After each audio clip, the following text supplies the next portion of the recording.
São 5 tipos de linguagem do amor, né? E assim como a linguagem nossa de contato físico com as pessoas da nossa família, de comunicação oral mesmo, assim é quando a gente tem as linguagens do amor definidas. E quando a gente consegue fazer com que elas expressem realmente o amor. Porque o amor não é só dizer que ama, eu te amo. Porque a gente ama muita coisa, né? A gente fala, eu amo chocolate, eu amo não sei o quê. Mas expressar realmente o amor e fazer as pessoas sentirem o amor, existem as linguagens, então. E é como assim, ó, aí eu falo, uma pessoa falando português e a outra inglês. Eu acho que eu estou amando a pessoa, se eu simplesmente dizer eu te amo. E a pessoa, para ela se sentir realmente amada, ela precisa sentir outras coisas.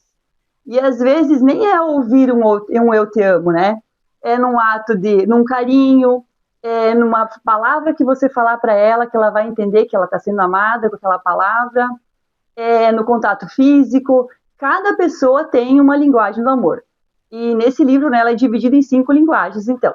E é muito importante que a gente consiga entender essas linguagens, porque aí a gente consegue entender como eu me sinto amada e como as outras pessoas sentem o amor. Porque às vezes você acha que você é um amor e a pessoa não se sente amada. E isso acontece muito no relacionamento, principalmente, né? Mesmo marido e mulher, mas mãe e filhos, também acontece isso. Você acha que está dando amor, mas no final das contas a pessoa não se sente amada, porque ela tem que. Ele coloca que a gente tem um tanque do amor. E aí, quando esse tanque está cheio, a gente se sente amado, a gente fica feliz, a gente se sente realizado. E quando esse tanque começa a esvaziar, aí você começa a ter aqueles sentimentos ruins, você começa a pensar, ai, mas não me ama, você se sente triste. E quando o tanque está cheio, então você se sente amado. E quando a gente quer encher o tanque de amor dos outros, a gente acaba se enchendo também. É uma coisa recíproca, sabe? Parece que é só para aquela pessoa, mas quando você dá o amor, aí que você sente o amor em você também, né? E a criança, assim, a gente percebe que assim como uma criança precisa de amor, né? A gente acha, tem que cuidar bem, tem que fazer todas as necessidades serem supridas, nós também precisamos. Né? A gente adulto também precisa, o nosso cônjuge precisa, o nosso filho precisa, as pessoas que convivem com a gente, né, mais próximos, eles precisam. E a gente tem que saber como eles vão sentir esse amor, como que esse amor vai chegar até eles, né? E como é que a gente vai ter amor, então? Então agora, deixa só, eu estou acompanhando aqui para mim não esquecer nada. Porque se a gente tiver vazio, não tem como a gente dar o que a gente não tem. E aonde a gente procura? Em Deus. Porque se Deus amou o mundo de tal maneira que deu o seu filho para nós, para que a gente não sofra e para que a gente tenha a graça da salvação, não existe um amor maior, né? Até, inclusive, na Bíblia fala que o amor de Deus é o amor ágape. Ele é o amor fraternal, o maior amor que existe. Porque ele não cobra nada, ele não pede nada em troca pra gente, ele só nos ama. Porque a gente sabe que a gente não merece. Eu sei que eu não mereço, mas Deus me amou, Deus me escolheu. Deus quis que eu tivesse perto dele, né? E lá em João 3,16 fala: porque Deus amou o mundo de tal maneira que deu o seu Filho unigênito, para todo aquele que nele crê não pereça, mas tenha a vida eterna. Que é um ato maior do que esse, né? Dar o seu filho, porque a gente sabe o amor que a gente tem por um filho, né? E já ouvimos isso muitas vezes, mas se for parar para pensar, a gente talvez não conseguiria dar o nosso filho, né? Pelo amor e para os outros, para salvar a humanidade, né? Então, esse amor é onde a gente tem que buscar, em Deus, para que a gente possa dar. Porque eu percebo, quando o meu tanque está cheio, quando eu me sinto amada, cuidada, e quando eu vou buscando na palavra, eu consigo dar amor para minha família. Mas quando eu vejo que eu não estou bem e que eu me afasto, então, de Deus, e não faço tudo como eu sei que tem que ser feito, eu sinto que eu não consigo dar. Não tem como você dar uma coisa que você não tem, né? E lá na 1 João 4,16, eu vou ler esses daqui aqui, depois no próximo a gente lê na Bíblia, tá? E nós conhecemos e cremos no amor de Deus, no amor que Deus nos tem. Deus é amor, e quem permanece em amor, permanece em Deus, e Deus nele. Então é um ato recíproco, né? Se você permanece nele, ele te enche de amor. Se você busca ele, ele te dá amor. E se você está longe dele, não tem como você se encher, né? E aí eu vejo... Vocês têm a Bíblia junto para a gente ler? Em 1 Coríntios, que é a carta... Tem? Não? Então eu vou lendo aqui, daí eu vou falando, tá? A carta de Coríntios é aquela que Paulo escreveu, né, para a igreja de Coríntios. E Paulo, não sei se vocês lembram, ele era Saulo, né? Ele era perseguido, ele era perseguidor de cristãos primeiro. E aí Deus encontrou ele, né? E fez um milagre na vida dele, que primeiro ele cegou ele, e depois ele enviou uma pessoa para ele abrir os olhos e disse para ele que a partir daquele dia ele não é mais para perseguir os cristãos, mas falar do amor de Deus, né? E ele é um dos que tem as cartas, que mais fala e que mais toca o coração da gente quando a gente ouve na Bíblia, né? Que foi através de um testemunho. Primeiro ele perseguia e matava, e depois, então, ele salvava as pessoas, né? Então, vamos lá. Eu vou começar a ler. Oi, Carlos. Esse é o Carlos, meu aluno, gente. Tudo bem? Vai participar da aula agora aqui com a prof? Então, tá. Então, lá fala assim, ó. Em 1 Coríntios 13, no capítulo 1, né? O amor é dom supremo. E eu passo a mostrar-vos ainda um caminho sobremodo excelente. Ainda que eu fale a língua dos homens e dos anjos, se não tiver amor, serei como o bronze, que soa, ou como o símbolo que retine. Aí eu fui pesquisar o que era o símbolo, então, né, é o instrumento de pratos.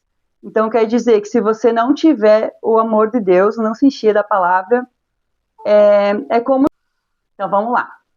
O símbolo é aqueles pratos, né? Então, se você está longe do amor de Deus, você é como, como esses pratos, sem som, sem ser um som gostoso de ouvir, né? Se você não tiver firme na palavra.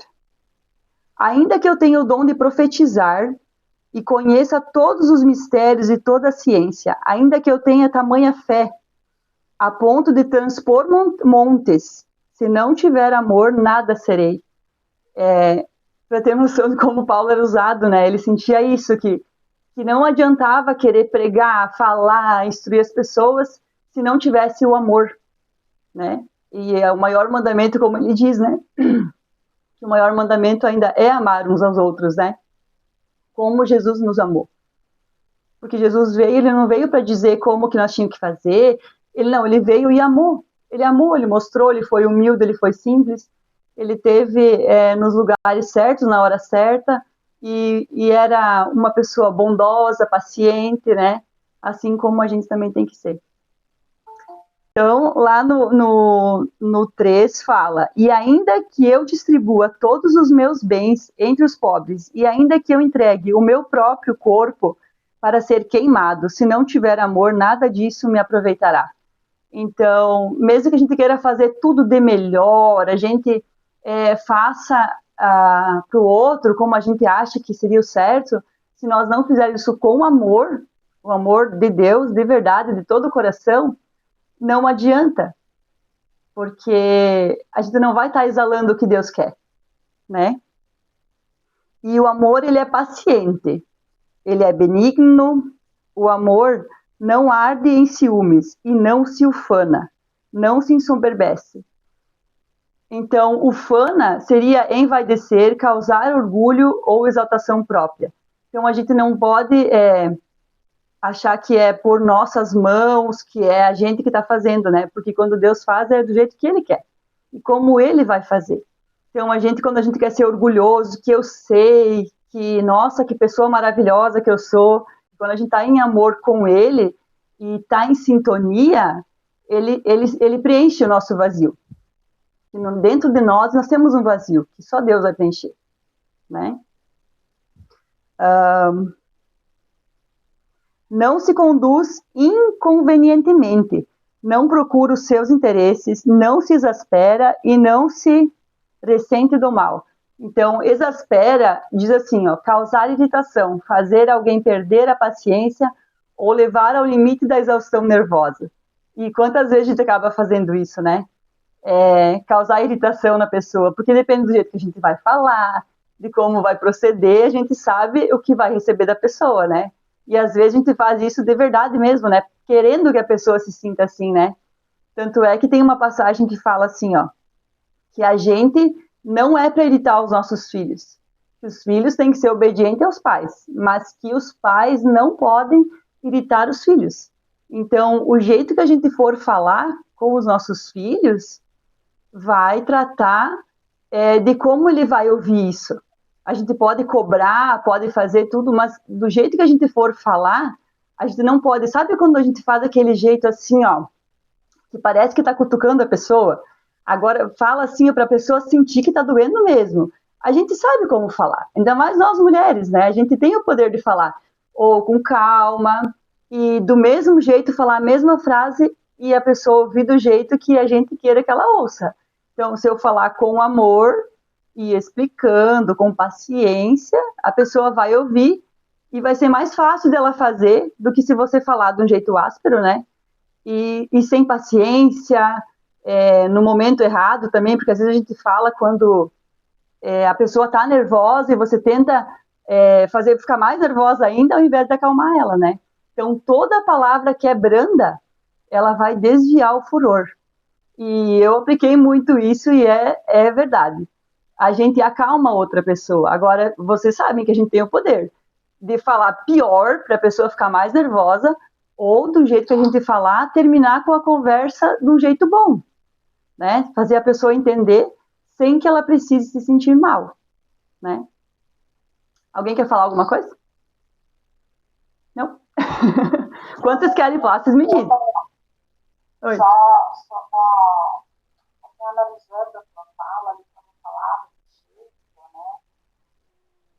Claro que às vezes a gente tem que dar o outro, né? Uhum. Acho que a gente está brava, que está nervosa, não está gostando, e a gente tem que dar realmente a representação de ambos os lados, né? Isso. Porque não vai ajudar nem a gente nem a outra pessoa, né? Só vai piorar tudo. E eu fiz muito isso com a Ana adolescente, assim, ó, e realmente, aí, sabe, ela estava nervosa, aí o que eu percebia? Às vezes estávamos nós duas de TPM, e daí? Claro que vai ficar nervosa. Eu fico. Eu sei, os dias que eu tô, eu já fico mais calada, tudo me incomoda, eu já percebo. E aí, imagina as duas, né? Então, claro que daí, se eu não tenho a sabedoria de pensar assim, não, hoje ela não está num bom dia, ou como a gente também tem problemas que às vezes a gente não conta, a gente só está vivendo eles, né? E aí você vai naquele momento e só piora, né? Então, muitas vezes eu fiquei em silêncio, eu orei e pensava, não, Deus, eu não vou ficar me justificando, porque daí a gente começa a justificar e aquilo vai virando uma bola de neve e a discussão não termina. Não, se não tiver um grito, não vai acabar. Então, assim, quando eu comecei a dar diferença, e é tudo ao contrário, com Deus é tudo ao contrário. Quando eu achava que se eu falasse, né, forte, assim, para ela me obedecer, não, eu tinha que falar com amor, né? Aí, quando eu comecei a devolver o amor para ela, aí a gente percebe